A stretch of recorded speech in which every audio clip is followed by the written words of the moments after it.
خریدار و یا مشتری و اعتماد آن برای جمعیت سهامی پوشیده شیور تاجیکستان همیشه مهم بود و باوری خریدار به مال و محصولات شرکت یکی از عامل‌های پیشرفت کار و رشد تجارت میباشد.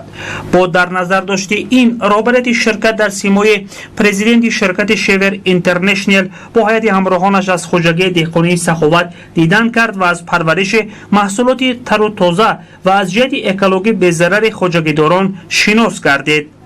محصولات پولیزی از قبیل پامیدار، لوبیا دونگی، خربوزه و دیگر نمادهای سبزوات که در اینجا پرورش می‌یابند، تخمی‌های آن از دیگر کشور وارد کرده شده در شرایط خاص پرورش کرده می‌شوند و این طبیعی است که در بازار نیز خریدار خاصه خود را دارند.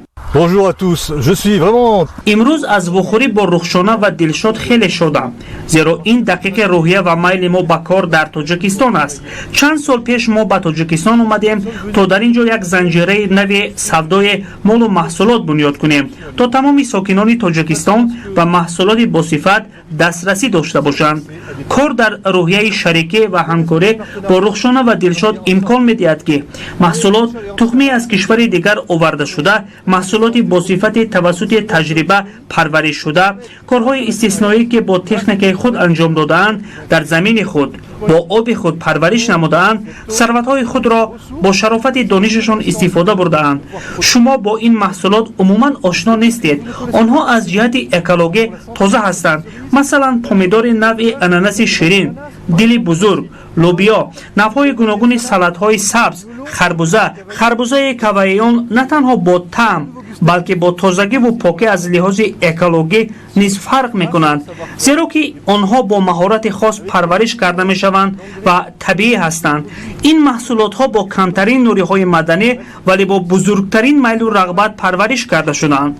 همه روابط و همکاری های شیور و اشان و به یک با رخشانه و دلشاد در سیمای مردم تاجیک این روحیه واقعی همکاری های مشترک ما می باشد. در خواجگی دهقانی سخاوت اساساً محصولات کشاورزی پرورش کرده می شود که محل اساسی پیدایش تخمی آن کشورهای اروپایی فرانسه می باشد.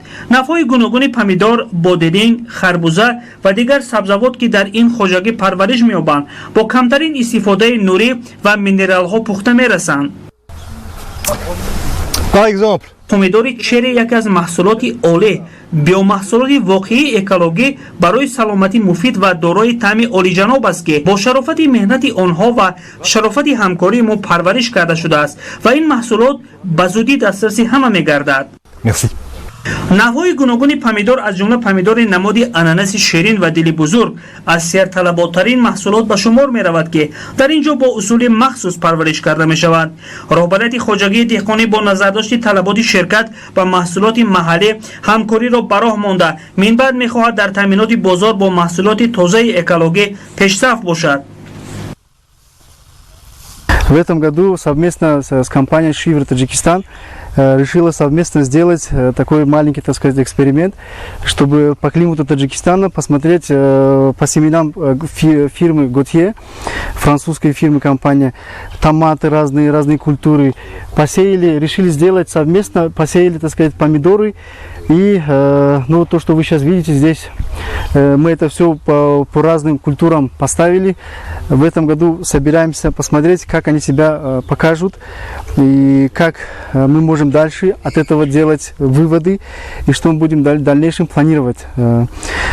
Сегодня у нас вот гости приехали посмотреть нашу продукцию. У нас очень экологически. Мы стараемся минимализировать использование всяких удобрений, пестицидов. И все это делается на органических основах. رهبریت جمعیت سهامی پوشیده شیور تاجیکستان همیشه در فروشگاه‌های خود مثال دوشنبه مال، اشان و مرکز سودای بیک به خریداران محصولات تر و تازه را پیشکش می‌نماید که این یکی از شرط‌های مهم فعالیت این شرکت تجارتی است. همکاری جمعیت سهامی پوشیده شیور تاجیکستان با خواجگیداران محلی در اساس همراهی جهت سازمان دادن بازار محصولات از لحاظ اکولوژی تازه اساس یافته. شرکت به مزاجان و خریداران همیشه محصولات تر و تازه و دسترس را پیشنهاد میکند. خریداران میتوانند همیشه در رسته‌های سبزوات فروشی مغازه بزرگ دوشنبه مال اشان و مرکز سودای به یک محصولات تر و تازه را دسترس نمایند.